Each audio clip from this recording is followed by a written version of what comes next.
6. Qué espectáculo más doloroso y monstruoso fue el que se me abrió cuando corrí la cortina entre la corrupción del hombre. Esta palabra en mi boca está protegida, por lo menos, de una sospecha, de contener una denuncia moral del hombre. Se entiende, y quisiera nuevamente resaltarlo, como libre de moralina, y esto hasta el grado de sentir la corrupción, sobre todo ahí donde, de la manera más consciente, se aspiraba a la virtud, a la divinidad. Entiendo la corrupción, y con lo dicho ya se puede adivinar en el sentido de decadence. Mi aseveración es que todos los valores en los cuales la humanidad resume ahora su más alta deseabilidad son valores de decadence. Yo llamo corrompido a un animal, a una especie, a un individuo, cuando pierde sus instintos, cuando escoge, cuando prefiere lo que le es desventajoso. Una historia sobre los sentimientos superiores, sobre los ideales de la humanidad, y es posible que yo deba contarla, casi podría ser la explicación del por qué está el hombre tan corrompido. Hasta la vida misma la considero como instinto de crecimiento, de duración, de acumulación de fuerzas, de poder. Donde falta la voluntad del poder hay decadencia. Mi aseveración es que todos estos valores superiores de la humanidad carecen de esa voluntad, que son valores caídos, valores nihilistas, que ejercen su poder bajo los nombres más sagrados. 7. Al cristianismo lo llaman la religión del compadecer. El compadecer está en el lado opuesto de los afectos tónicos, los cuales elevan la energía del sentimiento vital. El efecto es depresivo. Cuando se compadece se pierde fuerza. A través del compadecer se reproduce y multiplica aún más la pérdida de fuerza que de por sí trae el padecer en la vida. El padecer mismo se vuelve contagioso a través del compadecer. En determinadas circunstancias puede lograrse una pérdida general de la vida y de la energía vital, que se encuentra en una relación absurda con el quantum de la causa. Este es el primer punto de vista, pero existe otro aún más importante. Si el compadecer se mide según el valor de las reacciones que suscita, entonces su carácter mortal aparece bajo una luz mucho más clara. El compadecer, en su generalidad, se atraviesa a la ley del desarrollo, que es la ley de la selección. Posee lo que es maduro para el ocaso, defiende a los desheredados y condenados de la vida. Da a la vida misma, nutriéndose por medio de la abundancia de los mallogrados y de toda índole que retienen vida, un aspecto sombrío y dudoso. Se atrevió a denominar como virtud al compadecer, y se ha ido más lejos porque de él se ha elaborado la virtud, el suelo y el origen de todas las virtudes, pero solo, y esto hay que tenerlo siempre presente, desde un punto de vista de una filosofía que era nihilista, que escribió sobre su escudo la negación de la vida. Schopenhauer estaba en su razón frente a esto. A través de la compasión se niega la vida, se la hace más digna de negación. El compadecer es la praxis del nihilismo. Dicho nuevamente, este instinto depresivo y contagioso se atraviesa a aquellos instintos que tienen como finalidad la conservación, la elevación de los valores de la vida. Él es, de la misma manera, tanto multiplicador de esta miseria como conservador de lo miserable, una herramienta principal de la elevación de la decadence. Compadecer convence hacia la nada. No se dice nada, se dice más bien el más allá, o Dios, o la vida verdadera, o nirvana, redención, gloria.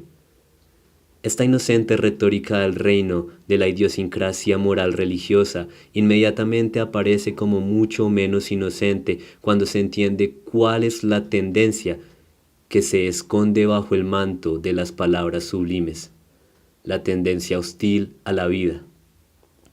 Schopenhauer era hostil a la vida, por eso la compasión se convirtió en virtud. Como se sabe, Aristóteles vio en el compadecer un estado enfermizo y peligroso que se debía tratar de vez en cuando con un purgativo. Él entendía la tragedia como purgativo. Desde el instinto de la vida se debía buscar, de hecho, un medio para poder pinchar la pústula enfermiza y peligrosa de la compasión como lo presenta en el caso Schopenhauer, y también la totalidad de nuestra décadence literaria y artística, desde San Petersburgo hasta París, desde Tolstoy hasta Wagner. Poder pincharla para que reviente. Nada es menos santo dentro de nuestra poco sana modernidad que la compasión cristiana. Nos pertenece ser médicos aquí, ser implacables aquí, aquí utilizar el cuchillo.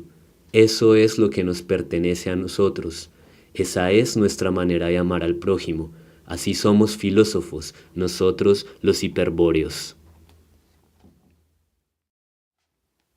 8.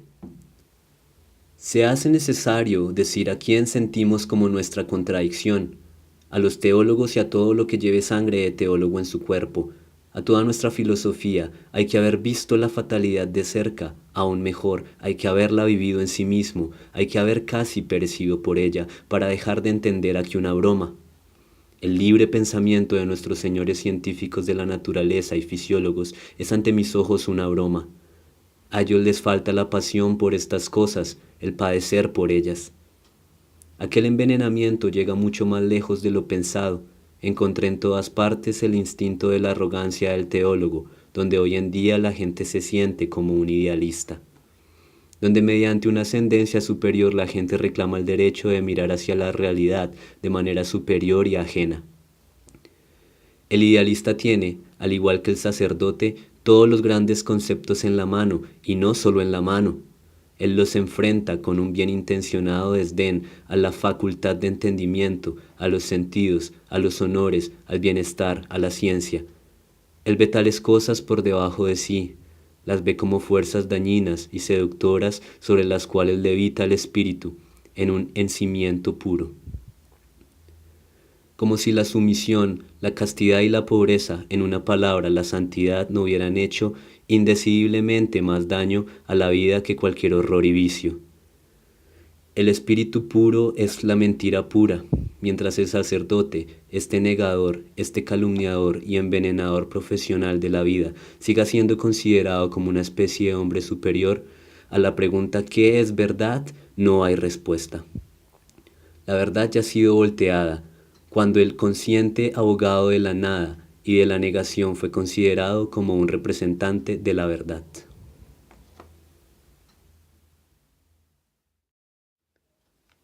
¡9! Es a este instinto de teólogos al que hago la guerra. He encontrado sus huellas por todas partes. El que tiene sangre de teólogo en el cuerpo de antemano adopta una actitud torcida e insincera hacia todas las cosas.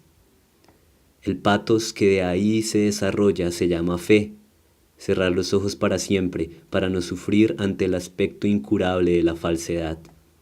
Desde esta óptica defectuosa se constituye una moral, una virtud, una santidad hacia todas las cosas. Se enlaza la buena conciencia con el mirar erróneo.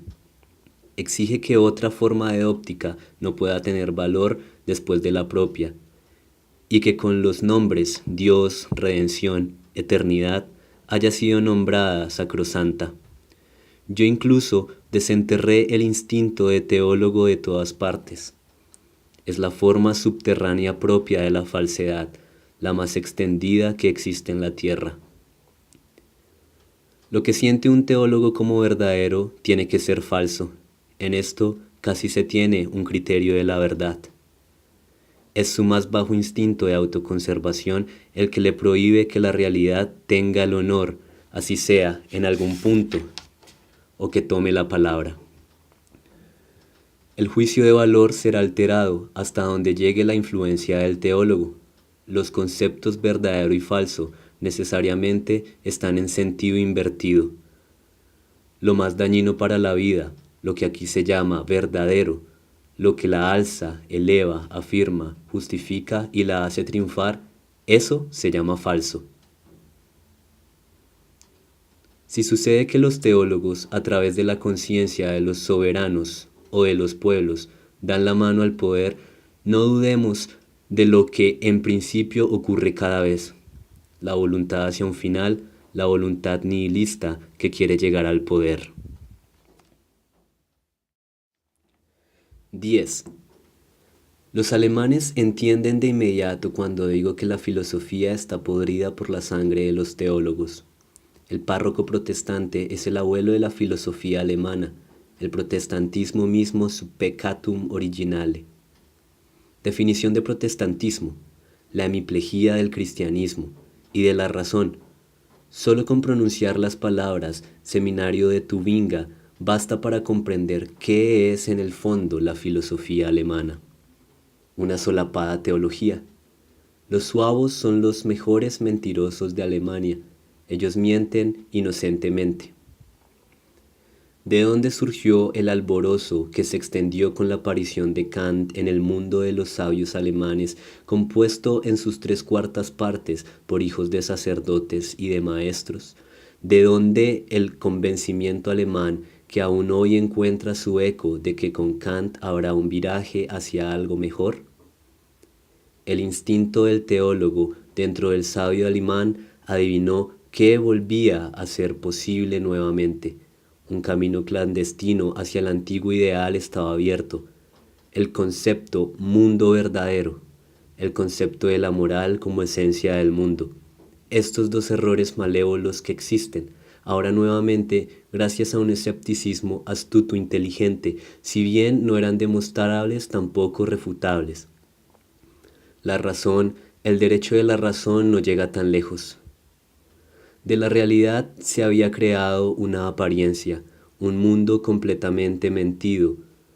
El de ser en sí se había convertido en realidad. El éxito de Kant es apenas un éxito de teólogo, porque Kant, al igual que Lutero, al igual que Leibniz, era un freno más para la ya no tan sólida honestidad alemana.